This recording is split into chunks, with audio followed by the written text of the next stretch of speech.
اور مجھ پر اتنا قرضہ ہے کہ اگر میرے باقی سال کی آمدنی وہ قرض میں جائے تو میں نہیں سمجھتا کہ میرا قرضہ ادا ہو جائے، اور میں اپنے گھر ایک کھجور بھی لے کر جاؤں، پورا باغ قرضے کے ادا کرنے میں خرچ کر دوں۔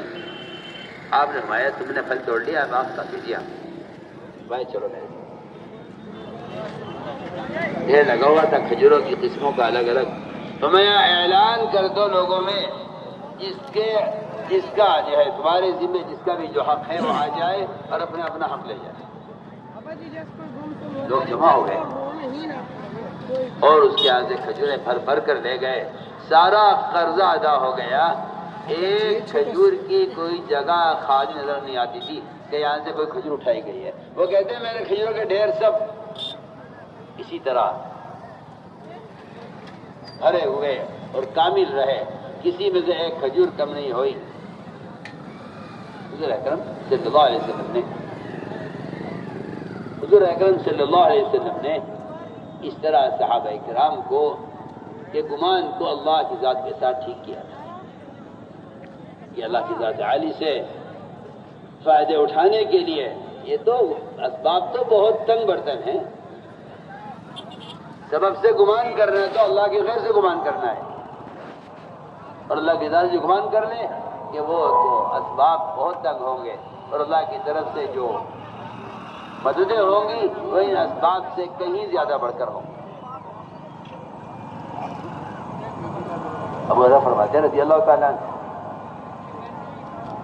کہ میرے پاس 17 کھجوریں تھیں،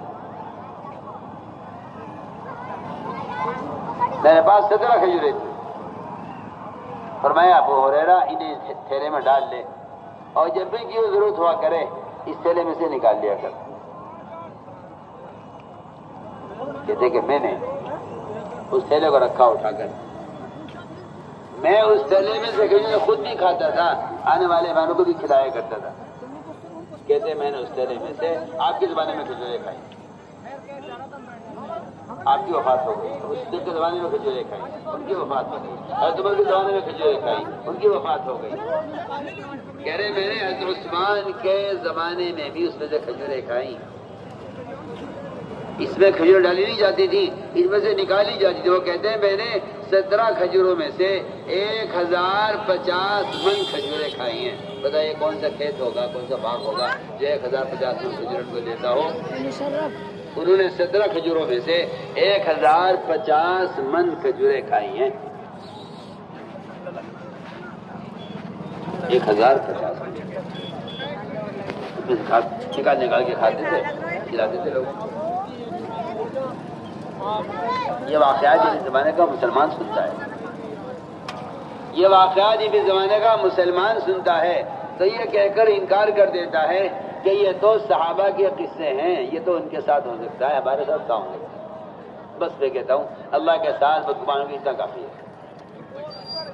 اللہ کے ساتھ بدگمان ہونے کے اتنا کافی ہے کہ یہ کہے کہ یہ تو صحابہ کے ساتھ ہوا ہے نا، میرے ساتھ کہاں ہو سکتا ہے،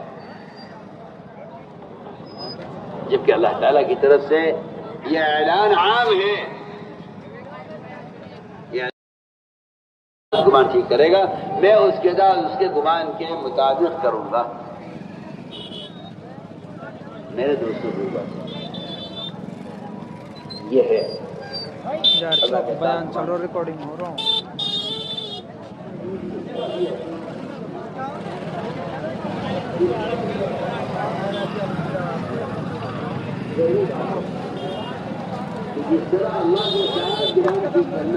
میں ہین کھڑا ہوں ہے نا مون سوار ہوں نا تم کہتی ہین کھڑا ہوں مائک کے بینک نہیں ہے پتہ نہیں تو فرمایا کہ اللہ کی مخلوق کے ساتھ بھی گمان ٹھیک رکھو، ہاں اس طرح اللہ کے ساتھ گمان ٹھیک رکھنا ہے، اس طرح فرمایا اللہ کی مخلوق کے ساتھ بھی اپنا گمان ٹھیک رکھو۔ کیوں؟ کیونکہ جب مومن سے بدگمان ہوتا ہے